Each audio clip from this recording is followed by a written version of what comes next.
There are all types of Ninjago content on this platform we call YouTube.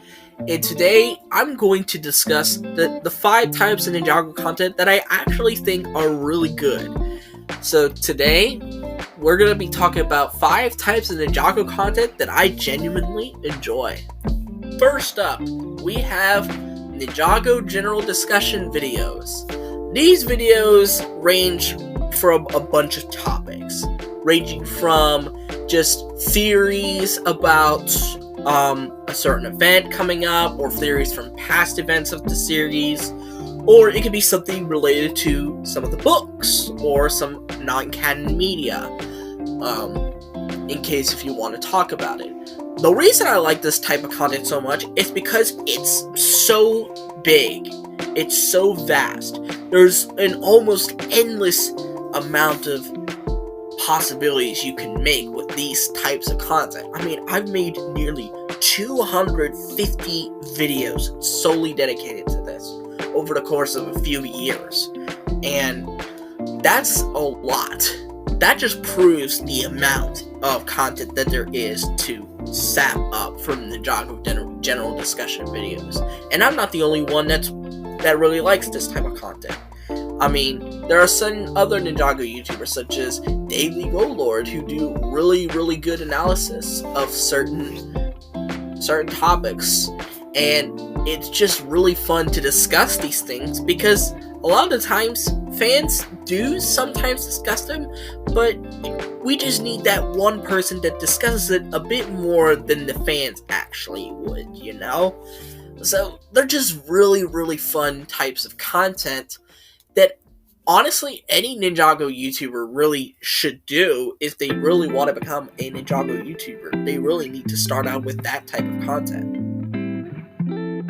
Next up, we have Ninjago tributes. Now, Ninjago tributes are basically Ninjago clips, but with a song playing in the background. So like a regular song that you would hear, such as, let's say, an Imagine Dragons song, or this is a weird choice, a Miley Cyrus song. These types of content generate millions of views, and it's probably one of the most popular types of Ninjago content out there.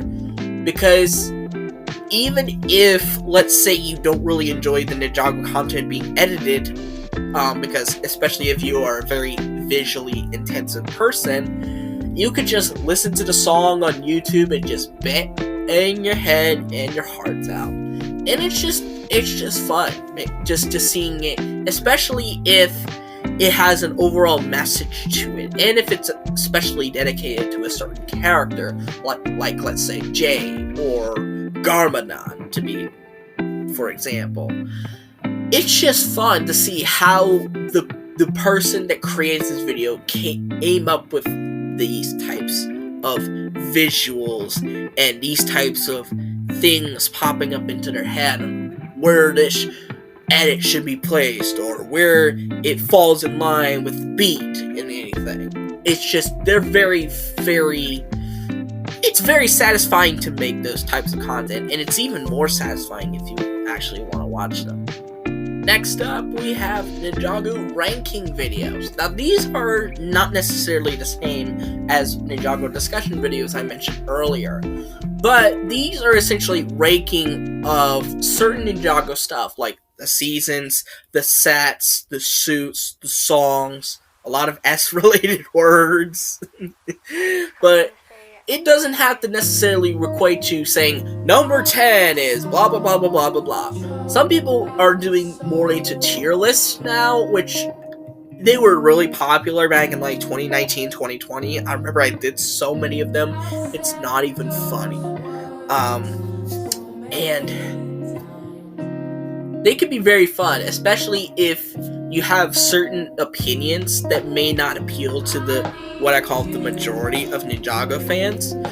If you have an interesting perspective on Ninjago, they'll be like, I wonder why this person put, let's say, Hunted towards the middle section of the ranking, instead of what usually people would say it would be at number 2 or something like that. so you can listen to their opinions on why they feel that way. And you don't have to agree, or you don't have to disagree either. You can just take what you want to hear and be like, okay, I understand what this person is thinking. I don't have to agree with it, but at least I understand it. And these types of content I wish would show up more, but due to the current state that we kind of are right now, it's kind of hard to do so. But these types of contents definitely take a while to make, similar to the tributes. But once they're made, they're definitely going to change up everything that you know about who views Ninjago in a certain way. Now we have Ninjago meme videos. Now these are videos that are just simply like made for memes.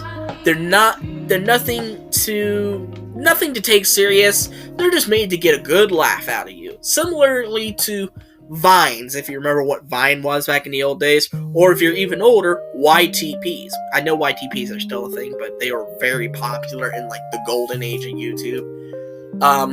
And these videos could be very funny or very cringy. And I even made a whole series based on trying not to laugh at these, with me failing miserably. But if you're not in a great mood, you might want to turn on some of these videos just to get a good laugh out of you. Some creators that I would suggest are Yellow Ninja, the originator of it all. At least I think this person is the originator, because this person made a lot of Ninjago meme videos back in the day, but doesn't really do them anymore.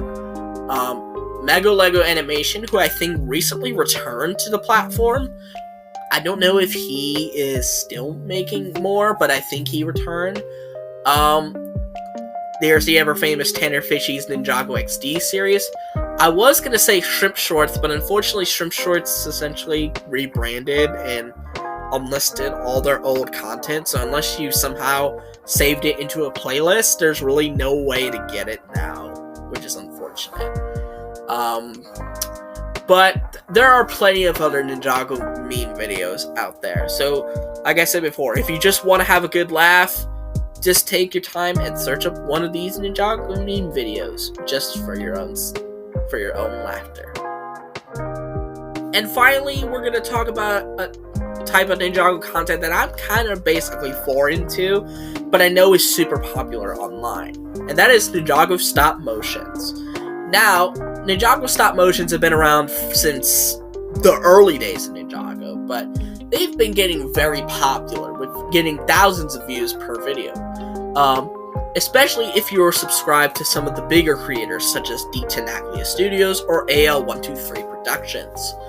But there are some other smaller, but just as creative stop motion creators, such as Spinjitzu Master Falcon, Lego Man Sam, Mike R&M. There's so many others that I can't name them all in this video. But if you want to check out some of their creative ideas and what they would like to do with the Ninjago story, you could check out their channels. Just on a quick little side note before I end this, I know about stop motion because I remember doing a stop motion project in middle school.